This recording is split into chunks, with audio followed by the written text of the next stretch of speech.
So, hello everyone, and welcome to the Financial Times webinar on ESG and financial performance. My name's Andrew Jack, and it's a great pleasure to welcome you. We're going to have a wonderful discussion over the next hour with two stars of the FT talking about different aspects of this concept. So Gillian Tett, the chair of the editorial board and editor at large in the US, and the co-founder of Moral Money. And then Robert Armstrong, the editor of Unhedged and our US financial commentator. So during the next hour or so, we're going to hear from both Gillian and Robert with some of their initial reflections, but we're very keen to turn it over to you to hear your perspectives and questions. So I'd encourage you right from the start to use the Q&A function here as you watch to feed in your suggestions, and I'll try to weave those into our discussion as soon as possible and as comprehensively as we can. First of all, though, just before we kick off our discussion, we'd like to do a quick poll of you in the audience with this single question. Do ESG-led business strategies boost financial performance? So please respond to that question and let's see what your views are at the start.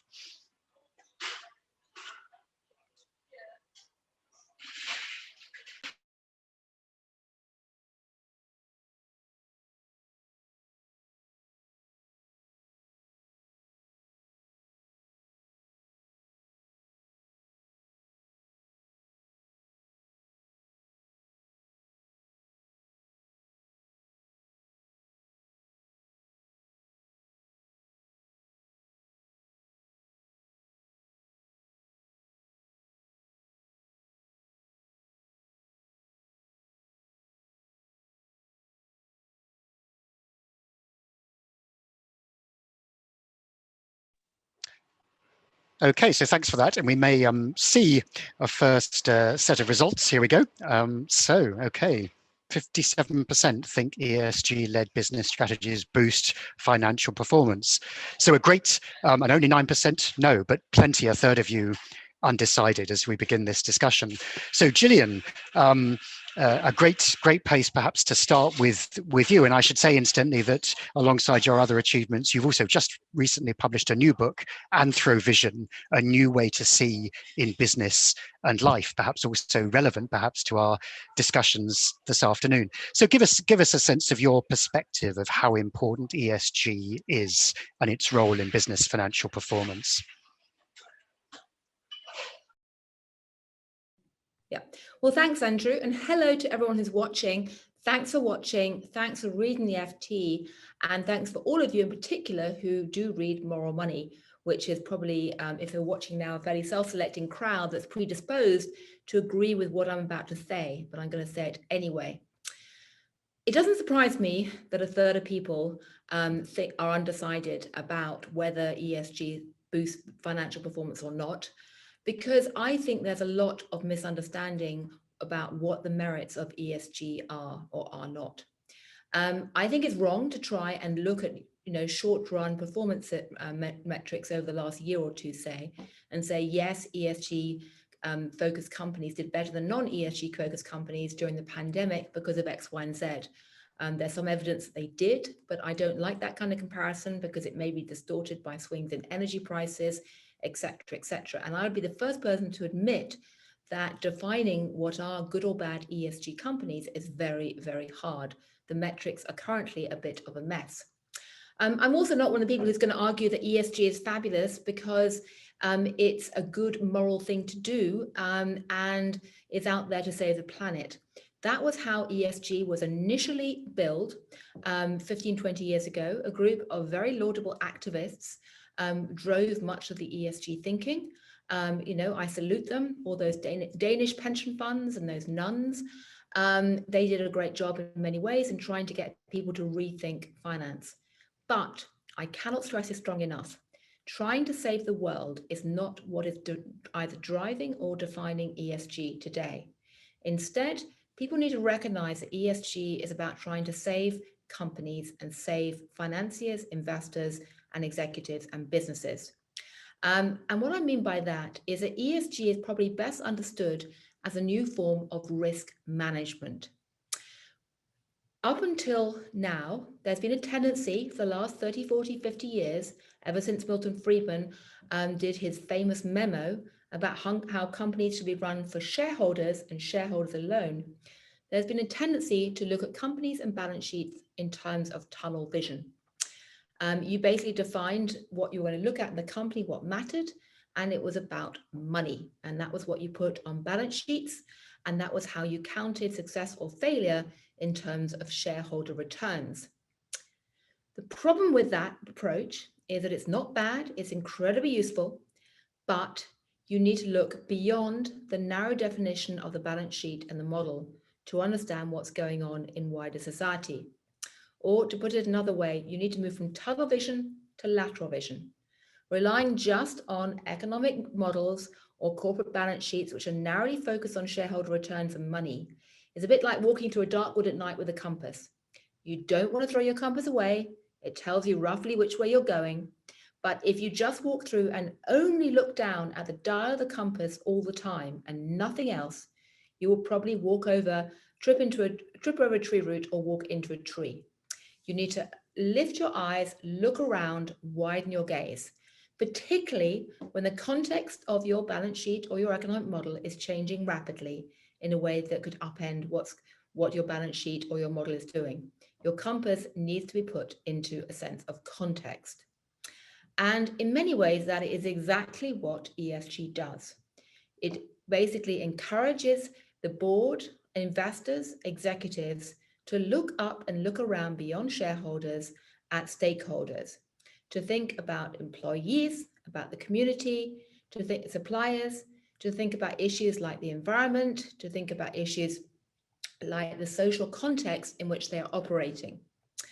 And you might say, well, that's all very well, it's woolly and vague, isn't that the business of government anyway? And Milton Friedman's argument was that yes, you can outsource all the tough decisions in life to government. Companies don't worry about that. Well, guess what? Milton Friedman has to be seen in context too, because he was a child of post-war America where people had faith in the government to do stuff. Today, that's not the case. And also, he didn't live in an era of radical transparency when people could see what companies were doing, nor at a time when there were societal changes around what the public and investors expect to see of companies. They can track companies today more accurately than ever before. And as a result, if companies ignore the wider context, they risk suffering investor revolts, employee revolts, supply chain, supplier problems, regulatory problems, reputational risks, just think about #MeToo, and of course, the threat of stranded assets from things like fossil fuel assets on balance sheets or in portfolios. So for all of those reasons, ESG, the idea of raising our eyes, looking around, recognizing the consequence of what companies do and the context of what they do, is absolutely essential today as part of risk management. Or to put it the other way, if you don't have an ESG perspective on life, a company ends up being very blinkered, having tunnel vision, and running risks it wasn't even aware of, which are going to damage the value of that company. So for that reason alone, even or especially shareholders should care about whether or not a company looks at stakeholders too.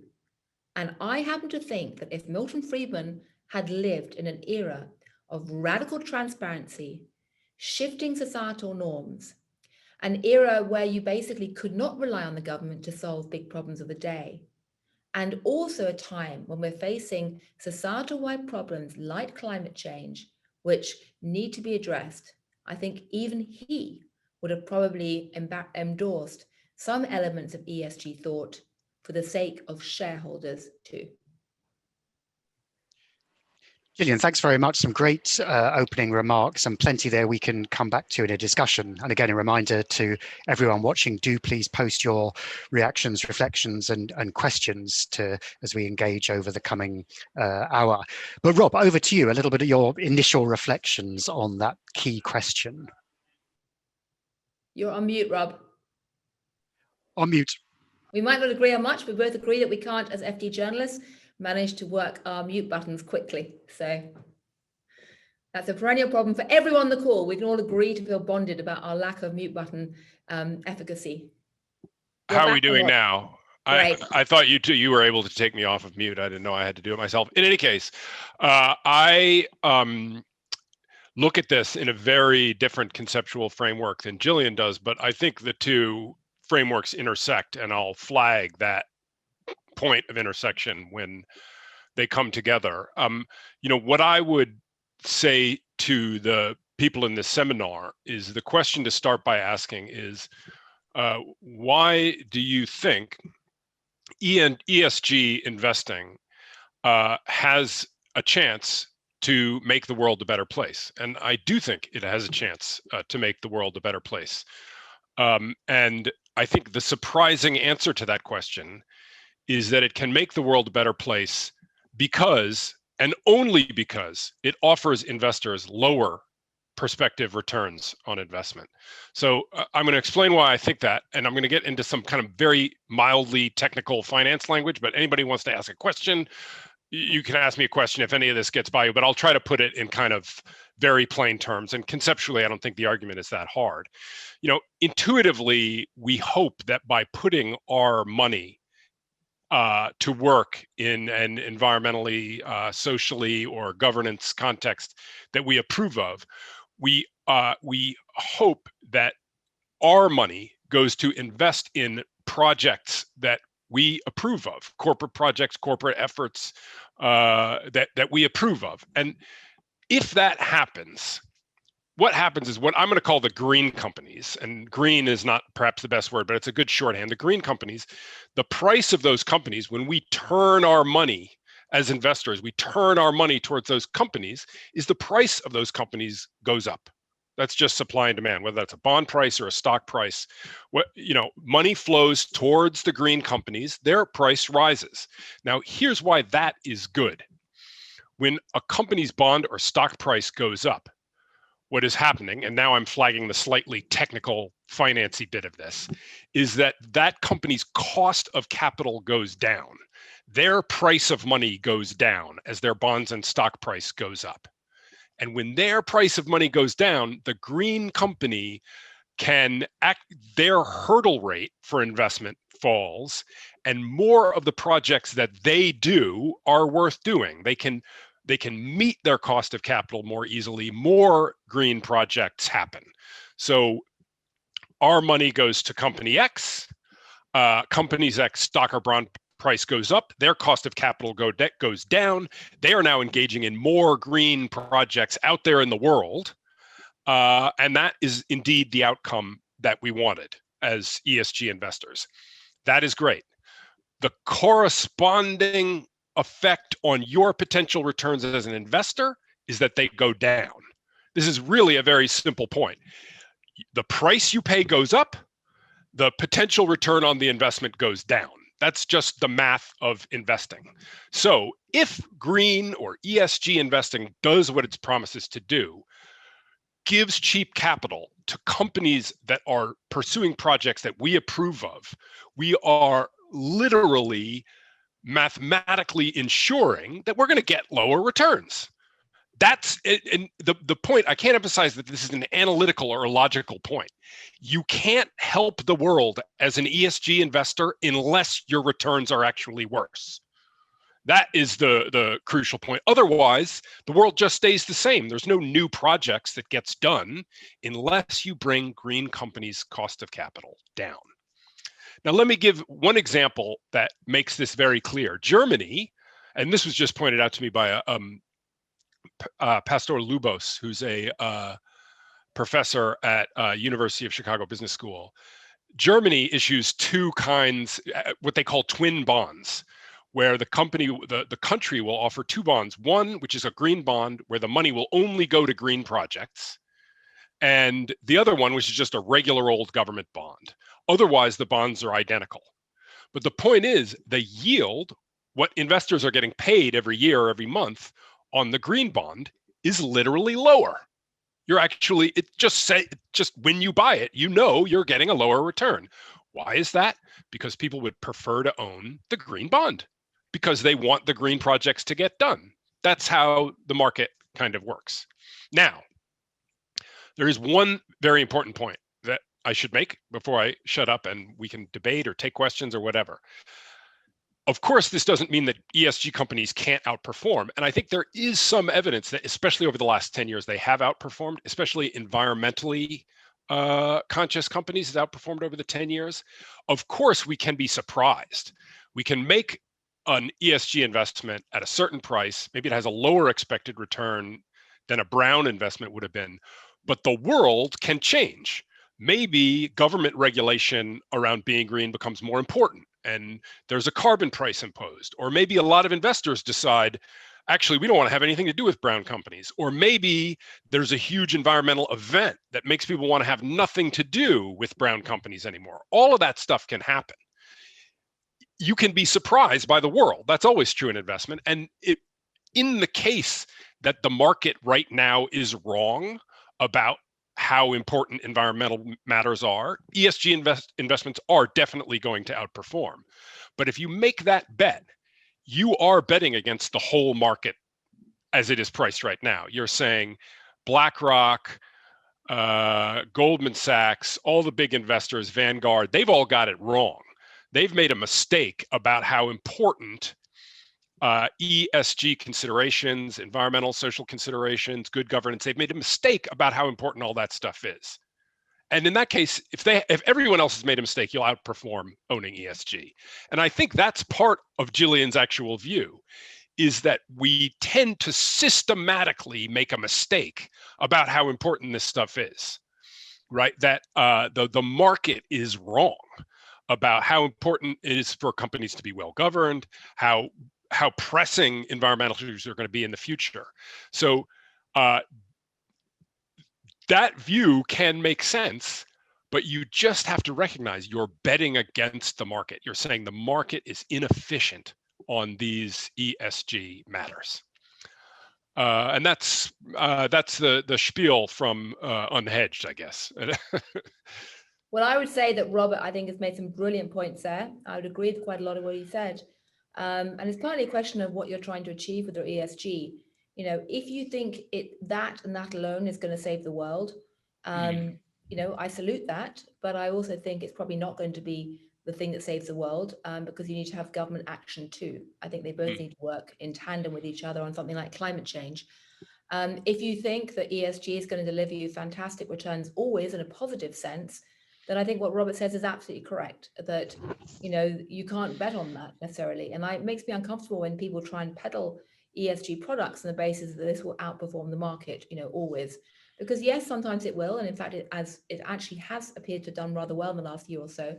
But I think that it's dangerous to bet on that permanently. And I do think that there are dangers of an ESG green bubble forming in some sectors, because you have a lot of opacity, a lot of fragmentation, label confusion, plus you have huge public policy pronouncements suddenly coming in, often for very good reasons, and changing the market dynamics in the way that people are ill-placed to properly understand. The last time we saw that kind of combination of effects was, of course, around the mortgage market and the US market in housing 20 years ago. However, I guess the key point is that for me, it's a much more subtle issue that goes back to the question of, you know, what is a company for, and what are investors investing in when they invest in companies and general entrepreneurial activity and business enterprise? And is that company able to see around corners, see the social context, and manage risks wisely and correctly? To me, a lot of it's about risk management and ways of having stewardship that's trying to build companies for the long term. And failing to recognize that, I think, creates problems. For anyone who's interested, because a lot of the ESG stuff makes me cringe because it sounds so pious and it's drowning in acronyms. The reason we called moral money was we're looking for an acronym-free label that would be catchy and could be easy to you know, pronounce and remember, and which also our wonderful Japanese owners, the Nikkei, who own the FT and were very supportive for moral money. I wanted something which could be fairly easy for Japanese people to pronounce. Yes. Moral money is easy. Responsible returns is not. So that was why we called it moral money. It was also a very deliberate nod to Adam Smith's theory of moral Theory of Moral Sentiments, which was the second half of his book about market competition. Wealth of Nations, about why you need brutal competition. Theory of Moral Sentiments, why that has to be put within a moral and social and ethical foundation and fabric. And I do think what ESG is doing right now is trying to bring the two things together. But I say, if all of this sounds too pious and acronym laden to be much fun to listen to or watch, we've actually created on Moral Money recently a series of cartoons, animated short 3-minute cartoons that are deliberately aimed to be a bit irreverent and funny to explain these ideas. I think they're going to put them into the chat, and they're up on YouTube. So go ahead and share them. You don't have to have any kind of subscriptions. Share them widely, because I think we need to learn to laugh and get a bit more punchy fun into ESG to stop the pious factor. Let me ask you a question about I like that image of, you want companies, what ESG teaches companies to do is see around corners. In other words, they are appreciating risks that traditional frameworks would make them ignore. What I am still not quite clear on your view, Gillian, is whether over the long run that does cash out. Like, those companies are more valuable, not over 1 year or over 2 years. But if we get into an ESG risk framework and we really internalize that as a company, does that make our company outperform financially over time? Or are you proposing a slightly different idea of what we should consider the bottom line? We don't know if it'll cause us to outperform over time, but it will make us a better company in some different or broader sense. Well, I'm basically arguing both in a way, which I know sounds a bit of a cop-out, but I'm arguing that on the one hand, in a world where some companies are not looking around corners and not looking for longer term risks, yes, it probably will make you outperform. What happened to the energy sector is a classic example of that. I mean, I know, because I worked on the Lex column back in the early part of in the first decade of the 21st century. You were a fabulous Lex editor, much better than me. And, I was astonished by the arrogance and tunnel vision and blindness of the energy sector CEOs I used to speak to. And boy, are they now paying for it. So, Yes. over the long term, if you don't try and see around corners, you're likely to have problems. However, the flip side is that, of course, if everyone adopts this perspective, there's no reason why some should outperform. As you say, Bob, that's the nature of capitalism. But I also happen to think that it's a better form of capitalism anyway. And if you want to be really cynical and take out and I'm deliberately taking out any moral judgments here, for what it's worth, I think that there's a moral case for us looking at the environment and trying to embrace stewardship. But if you don't care about the moral judgments, just think about fear and greed. Greed, which is actually trying to tap into shifts in societal values, can actually make you money. Just think about people who are canny enough to back non-meat products, 5 years ago, when it was wildly unpopular. People thought that was hippie and ridiculous. Fear, because if you don't do that, just think about energy companies and how they've tripped up. The last thing I'll say, which is, a bit of self-promotion, and I promise I won't do this anymore, but the book I just published, this is the American version, Anthrovision, basically makes these arguments, but uses the lens of cultural anthropology to make them, because anthropology in many ways is lateral vision, stakeholderism, ESG by another name. It's about getting out of your tunnel vision, getting out of just staring at the dial with your compass, to use lateral vision and look at context and consequences. And I think that's what we all need to do right now. So, Gillian, sorry, I was just going to say, because we should start to tap into some of the questions. There's some great ones coming in. So there's one here for you initially, Gillian, and maybe ask Rob as well. So your argument about tunnel vision assumes shareholder value is a narrow objective. Unlike many other possible goals, shareholder value anticipates future changing environment, consumer attitudes, climate change. So isn't a better solution to link firm value to social goals through taxes and carbon pricing and so on? Yeah, I happen to think that's good. And I don't necessarily see that as an either or. I do think the simplest way to deal with climate change right now would be to introduce a carbon tax that would incentivize companies to act in a way that made sense to them financially to be greener. I'm never, ever in the camp of someone who says that just corporate action, financial action, the onus for action should be on the part of the companies at all. And I think companies should actually be lobbying for these kind of measures as well. And I absolutely think that companies should be paying taxes. There's no question in my mind that that's an issue. I mean, you raised the point earlier, Gillian. A lot of this has to do with your attitude about whether government works right now, right? And in a view where, like yours, Gillian, where you think both are important, a view I share, a lot of this has to do is what you can trust government to do and what you can trust government companies to do. And that's a whole debate about which is it, when is it better for companies to self-regulate? When does the government have to come in? Where are the, so it's that you have to have kind of a prior view about how good the government is at this stuff before you come to your view on what the companies ought to do. Well, that's something which, I mean, anthropology teaches you to both look at the noise, what everyone's talking about, and the silence, which is implicit that no one's actually talking about the context. And this context, everyone's talking about, ESG in relation to companies, but the noise is the fact that people don't trust the government. Well, I'd like to hear, Gillian, you put this in a little bit in the context. I know you've had a lot of experience as an anthropologist and a student, and indeed as a reporter in Japan.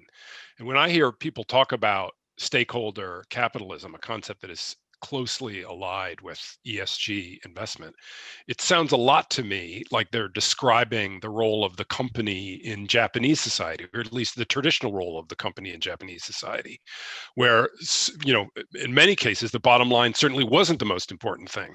What was important, the thing was values about kind of a source of employment, a source of social cohesion, so forth, and for a long time, that model was much admired. But then with the asset bubble and burst in Japan, that model sort of fell out of favor. So I'd be curious to hear your thoughts on that. Did Japan have ESG capitalism before any of us did? And do we sort of learn anything from their experience?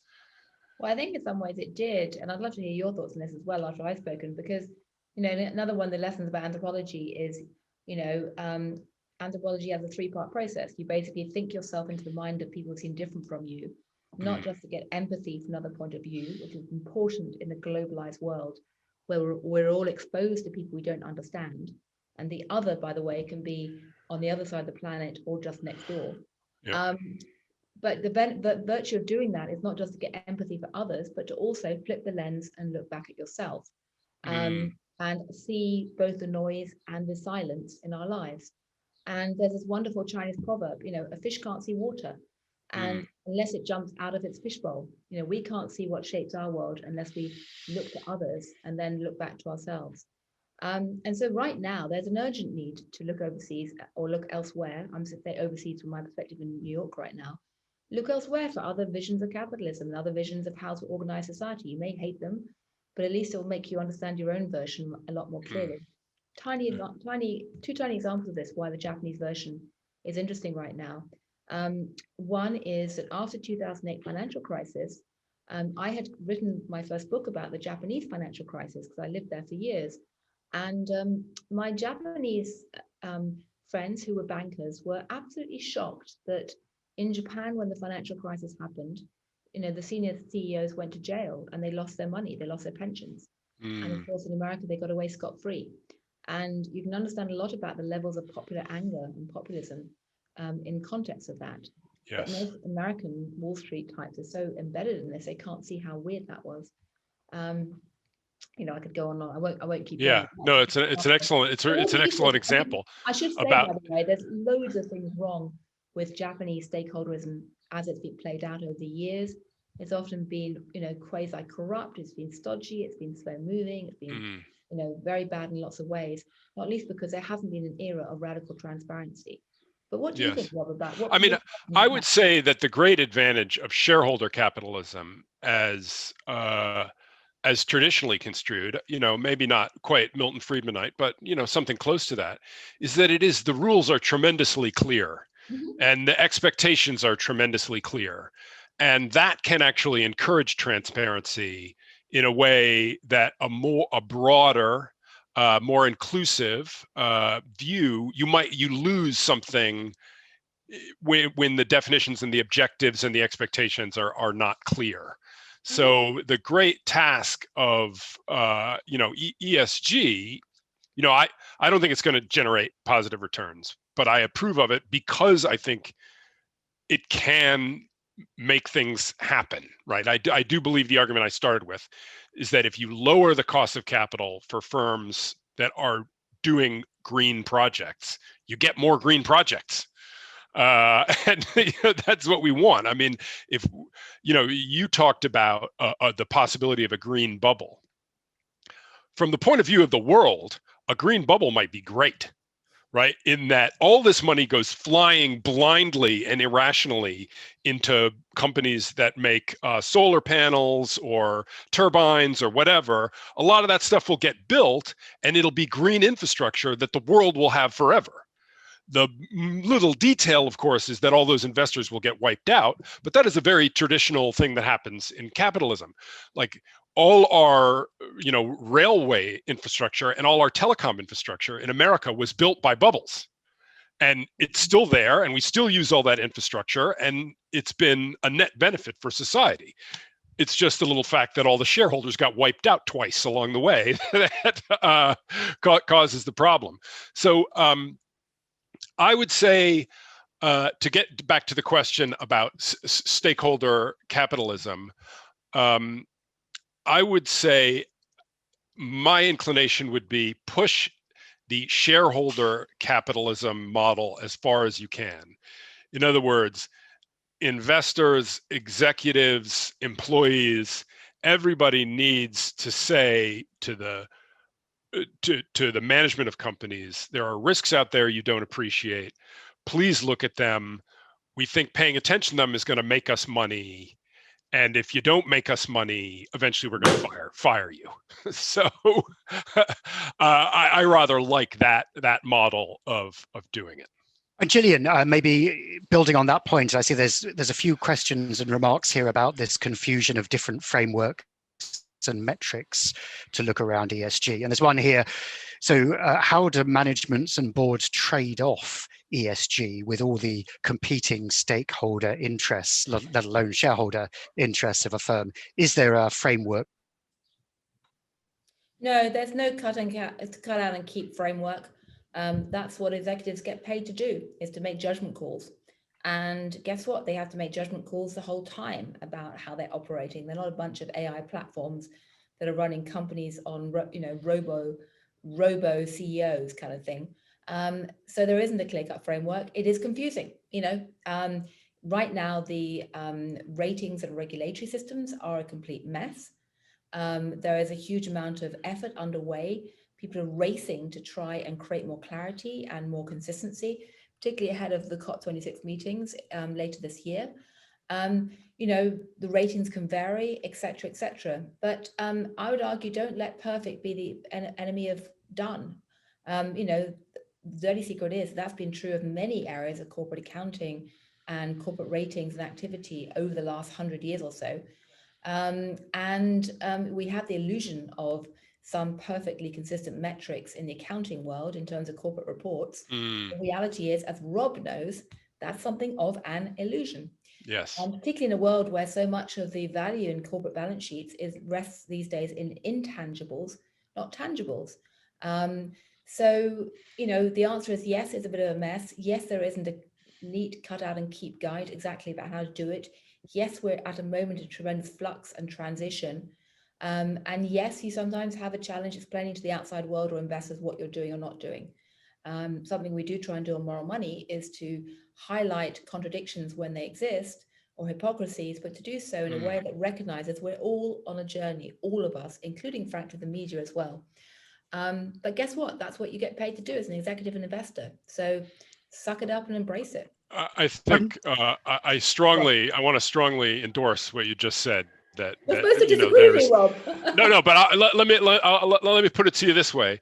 One of the pernicious aspects of the way ESG is often packaged to investors is the idea that there aren't going to be trade-offs, right? Where your ears should really prick up when anybody ever uses the phrase, you're going to do well by doing good. Because that Now, there will be cases where you do well by doing good, as you did if you got into the meatless meat companies at the right time. But that phrase makes you think there aren't going to be hard choices along the way.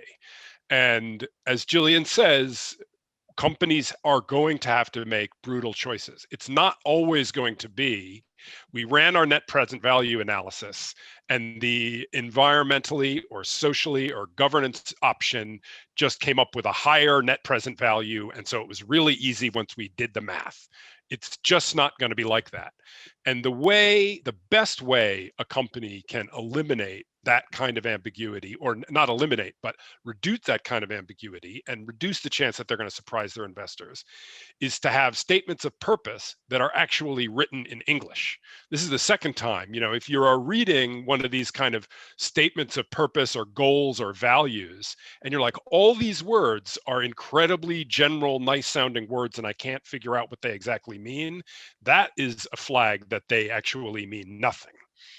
A corporate value statement has to say one thing and not another. It has to say, if given a choice between A and B, we're choosing A or B. If the corporate value statement says, we're going to have A and we're going to have B and we're going to have a pony and everything else, then you have no corporate value statement at all, and probably no corporate values at all. Well, though as we know, Rob, the reality is, of course, lots of companies trademark themselves as values-based and ethics-based and so on. But of course, in reality, in the nitty-gritty, it's very different. The nitty-gritty is, what hard choices are you prepared to make, right? When your environmental standards and your bottom line conflict, which one are you going to choose and under what circumstances? That's what you have to be able to say. So Rob, maybe first to you, but picking up on Gillian's point earlier, there's a question here. So if the government or the SEC requires all companies to follow certain regulations, such as lower emissions, will green companies then perform better because the playing field will be level? Well, that's tricky. So you have the less green company will have an investment to make to meet the new goal, right? And that will cost money. And that cost will already have been paid by the company that is green, right? So they have a head start, the green company. And the great thing about a clear regulation for all participants in the market is that it sets everybody's expectations at the same level, right? And that ultimately is probably good for everyone. But green companies, in most cases, I would say, just thinking logically about it, would have a head start when a universal regulation comes into place. Gillian? And that can be the kind of thing that can surprise you, right? I was talking about surprises before, right? That's a classic surprise, is a regulation you weren't expecting. Yeah, no, I would agree. I mean, basically, we are seeing potentially a world where there's going to be mandatory accounting, in terms of, the issue of climate change. And that's certainly, a big issue of discussion right now. So I think there's a chance that actually, if this comes in, companies which have moved faster than others will outperform. Yeah. And Robert, regulatory surprises are one of the biggest. If you're going to make a case for why you're going to outperform as an ESG investor or as an ESG company, I would say the biggest pillar of such a pitch would be regulation's going to be tighter than you think. We're going to be ahead of it. Mm. And Rob, there's a great question here on the nuances. We've talked a lot about the public markets, but someone here is saying, if only public companies become regulated, will private equity investments do better because they won't need to pay for governance and accounting standards and meet other environmental standards? Right. That is, if these standards are enforced only by public investors, right, rather than by the government, the private companies skip off free. That is a good point. But of course, private companies do have stakeholders as well. So they are answerable, for example, to their customers.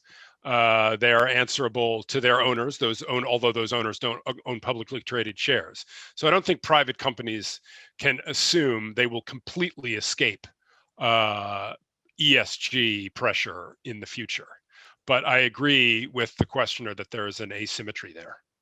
And maybe a danger then of a level playing field, Gillian? Yes. You know, we're seeing companies delisting. There's less pressure for accountability and openness, isn't there? Is that a worry? We see these divergent trends. It's a huge worry, and it's one reason why increasingly central bankers are saying actually we need to have some kind of level playing field and look at private companies alongside public companies. Right now, there's a huge mismatch. I'm not saying that private companies are necessarily worse than public companies. Actually, some family-held firms and some partnerships in the financial world are actually more committed and more determined to try and embrace ESG themes than public sector companies. So it's a hodgepodge, but looking at private companies is going to be crucial. I mean, one asymmetry that we haven't talked about between the government, an asymmetry between ESG investor pressure on companies and government pressure on companies is, who is ultimately deciding what the environmental, social, and governance goals are. I mean, I think one perfectly legitimate worry about ESG investing is we know that regulations are at least the indirect result of the democratic will, as they're generated by elected democracies. They're generated by elected officials, at least indirectly. The question is, in the case of ESG, who elected Larry Fink, right, of BlackRock, right? And I'm it's very interesting what they're doing in terms of increasing their ESG standards. They're the biggest investor in the world, and they're doing that. But how come old Larry gets to decide? What if Larry has a different view of what the social good is than I do? Where's my voice? Where is the world's voice in that? If I don't happen to have BlackRock funds in my 401k, Larry Fink is now the most important environmental activist in the world, and who says he's the one? Why not someone else? I think that's a really good point. And I'd also add to that, what's fascinating is that digitization is having a push-pull factor and quite contradictory trends. On the one hand, you cannot underestimate the power of this to force change, because radical transparency is one of the things that's so different from Milton Friedman's day, in that people with a smartphone can track companies and what they're doing to an astonishingly large degree. And that's changing things. Yep. And was one reason why companies and investors can't ignore shifts in societal norms. So you're getting more transparency. You're often sometimes getting the ability for people who were once excluded to coalesce together and make their voices heard. And what happened with #MeToo is fascinating as a metaphor for this. At the same time, the radical transparency is also, digitization is concentrating power. It's a winner take all environment where you have network effects consolidating the power of some. And you've also got a situation where essentially, there are shifts happening all the time in terms of digital disruption, which is intensifying this winner take all pattern. It's possible that, in the medium to longer term, we'll actually have more democratization of shareholder capitalism through this transparency and digitization, in that maybe one day small-time share owners will be able to vote on issues directly, rather than outsourcing the decision to asset managers who then outsource it to proxy advisors. Indeed. And that, to my mind, would be a much better type of capitalism. We might actually have digitization allowing such cheap, low-cost customization of financial portfolios that individuals can actually dial in at the beginning what ESG values they want to uphold, and they'll be able to customize things and then vote on it. If that comes through, that's fantastic. A bit like having sort of Uber or Expedia for investors. Instead of having to rely on travel agents, you do it all yourself, and that could change things radically. But we're not there yet. No, I think that's a very good point. Especially in finance, the middle men or the middle people get an extraordinary amount of power and influence, and this is something that capitalism would be different if that wasn't true. Absolutely. Rob, talking about levels of accountability, there's a question here. So how might the trend of ESG changes be impacted by the US political climate? For example, latest laws limiting voting rights. Could the same lawmakers impact the progression of environmentally friendly changes in companies? I mean, it's been so fascinating to watch the companies that there was a view in America that the Republican Party was kind of the party of business. And increasingly, that is shifting a little bit. And we saw that with the voting rights stuff, where the CEOs of several large American companies came out against the Republican Party in individual states and nationally, saying, it was Coca-Cola, it was a few other, it was American Airlines? In any case, came out and said, this law is against our corporate values. And suddenly the Republican Party was using rhetoric that made it sound like they were the party of the people, the Democrats were the party of big business, and the shoe was suddenly on the other foot. And so I think it's going to be fascinating to watch as companies take political stances on major issues. They may be doing that in totally self-serving ways. They're projecting a certain brand, a certain image, a certain consumer they want. Maybe they're looking for a younger consumer versus an older consumer, or maybe they're doing it out of the goodness of their heart. How the political environment shifts in response to what the companies are doing. So the person who put the question was, how can the politicians affect the companies? The point I would like to make is that the companies are affecting the politics now.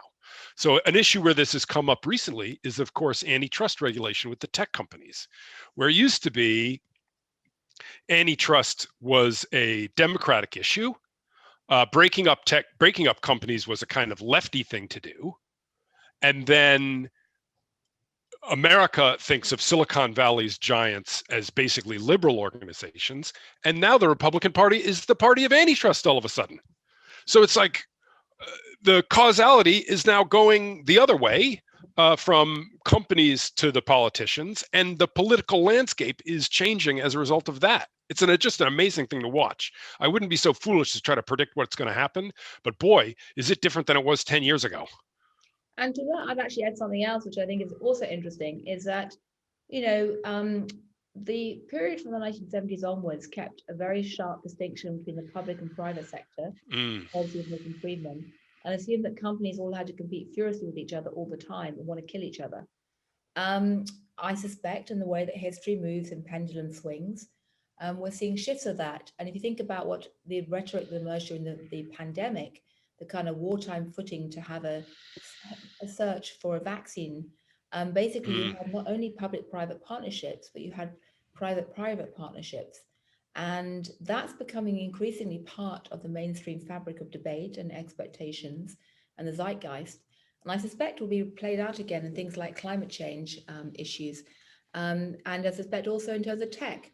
And if you look at what's happening, say, around the competition with China, you're seeing a lot of public-private partnerships and private-private partnerships under the banner of national security, which, to echo Rob's brilliant point, is something that the Republicans are getting behind, not just the Democrats. Yeah. So it's just weird that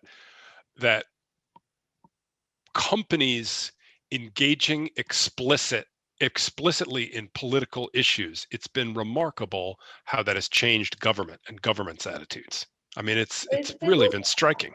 I'd say it's not weird. I'd say it's simply a reflection of the fact that business and markets and society don't reflect, the laws of physics, but they reflect Yeah. and culture and anthropology matters. Very good. And it's actually Richard Feynman. Is it Feynman? How do you say that? Feynman, I think. Feynman. Anyway, yeah. He had a wonderful quote, which I think is just brilliant, saying something along the lines of, if atoms could think and feel and interact with each other, we couldn't do physics. Yes, indeed. And it is one of the problems of finance, and you alluded to this earlier, one of the problems of finance is that because there's numbers involved, people mistake it for a hard science, and boy, is it not. And Rob, there's a question here about going back to the finance issues and your early introductory remarks. So when the cost of capital goes down, companies can also buy back their shares. They have that choice. So doesn't that raise the share price? And if so, a green company could invest in ESG projects and buy back shares to raise their share price. So let me just think about the math of share prices. So when your share price goes up, right, and you buy them back, you're taking the side of the investor. So you're taking the company is actually taking a lower, when a company's shares are expensive and the company buys them back, which by the way is when companies usually buy them back, when they're expensive, they are actually making a lower return investment than they would if they bought them when they were cheap. So I think what you would want to see from a green company that had a high share price was they would raise money by selling shares rather than buying them, and put that inexpensive, like it's expensive for the investor, so it's inexpensive for the company. They put that low cost capital to work in a green actual project, right? So you've got to remember, expensive shares are expensive for the company to buy back, right? So it's better for them. And if companies will do this when you have always the choice between selling or buying your own shares. And I would hope a company that had an elevated cost of an elevated share price or bond price because of their ESG credentials would use that money for actual projects rather than financial engineering by buying back their own shares. Gillian, anything to add on that? No, I think I would agree. I'd agree with Rob on that. And I'd say one thing I thoroughly welcome is the fact that, grown-up serious analysts and people who write grown-up serious columns like Rob are increasingly casting their lens at this whole world of ESG. Doesn't always put the sector into, flattering light. There are things that, could and should need to be called out. But it's a sign of the sector maturing. And one of the things we try to do with Moral Money is to, we have a section called Grit in the Oyster, which tries to highlight, inconsistencies, not because we've got a gotcha mentality and we want to prove the whole thing's ridiculous, just because scrutiny is essential to become more mature as a sector and frankly, more credible. But it's worth pointing out that one of the Lex team recently did a Lex in depth looking at environmental issues and won an award for it. And that wouldn't have happened 20 years ago. Mm. A related issue here. So if all externalities of corporate actions could be priced and internalized, how would ESG be impacted? Rob, maybe. Well, one would hope it would disappear, right? You're imagining a world where all the costs that a company imposes on the world appear on its income statement and flow through to its balance sheet. In such an excellent world, we wouldn't have to have ESG investing, because the real cost of pollution and mistreating workers and all these sorts of things would appear in the financial statements. But externalities are hard to identify. They're hard to price once you've identified them. And so we don't live in that beautiful world as of yet. So there's still plenty of room. You can't, this is why I'm slightly suspicious of the proposals about green accounting or ESG or trying to make accounting reflect these concerns. Is just because you count something or quantify it doesn't make it quantifiable. Right, so you get a numerical system that is supposed to make the costs make your externalities explicit costs in your financial statements. Maybe it's just impossible to count those things. We know they're important. We know there are things in life that you can't count and quantify that's important, and we can make laws about those things. But just because we attach numbers to them and make them appear on a document doesn't mean we've done the right thing, or that we're understanding those things correctly. So I'm slightly suspicious of new accounting measures that try to make corporate externalities more explicit in financial statements. Yeah, I mean, I can understand that. I think you have to use whatever tools you can to try and frame the debate and crystallize it and make it clearer and easier to see. And if trying to count things puts awareness of it into public domain, then that's good. Just by way of a silly example, one of the next, I hope everyone's had a look at I hope they haven't had a look at the videos we put in the message chat earlier, but I hope they will have a look at the videos, which are just the first 2 in a series we're going to run. Do retweet them and pass them around to try and get this message across. But the next one we're going to do is going to be about biodiversity. And economists are trying to count up the economic value of bees and pollinators in the world, which no one ever used to put in monetary terms. When you look at it, it's astonishingly high how much of our activity depends on bees. And when you start counting up the economic value of bees, even if the number is imprecise, you kind of go, yeah, let's try to not kill the bees. You know, if you Indeed. don't count the value of bees, it's kind of harder to measure. So it's partly just a communication device. In the long term, ESG probably will be like tech, in the sense that we used to put tech into a special department called the tech department, and only techies who were a weird tribe set apart actually handled tech, and everyone else could ignore it. That was how CSR used to be. Corporate social responsibility was why it never took off. But ESG is really now rippling through corporate activity.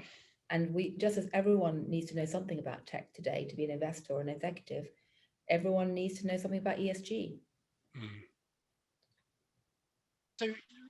So we've talked a lot about all sorts of different issues. We're coming towards the end, but there's an interesting question here, slightly broader. So there seems to be very little focus on the G, the governance in ESG debate. Why is that? And indeed, you might add, how do you define it, Rob? Well, one reason that we don't tend to talk about the G in governance is that by far the most successful companies in the world over the last decade have terrible governance, by which I mean the Silicon Valley giants. I mean, it's just awful. The dual share classes, the domination by founders who don't actually have a dominating financial interest. I mean, it's a horror show. And all they've done is pile up the returns. So the trouble with governance is you only start to realize when it's a problem when it's too late, right? When everybody's making money, whatever structure the company has is great. And when it stops making money, you're like, well, maybe this wasn't the right way to organize the management of this company. Great example of this is Berkshire Hathaway, which, Warren Buffett's baby. You couldn't score lower on any system of corporate governance scoring than Berkshire Hathaway has scored. And for a long time, it was like, well, we love old Warren, nice old guy, obviously pretty smart, made us a lot of money, who cares? Well, now they've underperformed the market for well over a decade. And people are like, maybe you actually want more independent board members in there, seeing what these guys are up to, right? So I guess the summary point is no one wants to talk about governance until the shit hits the fan. Gillian, G. I agree. Why is it missing? I haven't got a lot to add to that. I agree. It's all about checks and balances. Yeah. And when the money's rolling in, no one wants to check anything. I think we're going to do a poll, aren't we, Andrew? Well, look, we are, yes, I'm afraid we're really coming up the end. So thanks so much for this. Let's pose that same question again that we asked at the front. So do ESG-led business strategies boost financial performance? So do please, again, share your views. And I should say, while that's being done, thanks very much to both of our great panelists, Rob and Gillian from Unhedged and from Moral Money and from the wider FT network, with which we hope you'll benefit and gain and read and participate in future discussions. So hopefully we're going to have a final result in a second that'll come up. And I'd like to thank all of you as attendees as well for your great questions and input. So an interesting from 9 to 13%. So I convinced a few people it's not going to work, but Gillian is still well in the lead. Or did you Yeah. Or did you unconvince yourself, Rob? Yeah, I think there was a lot of meeting of minds, actually. Yeah, that was good. But still a third undecided. We'll have to work on them a little more. Well, listen, thank you, Rob. Gillian, any reaction to the results?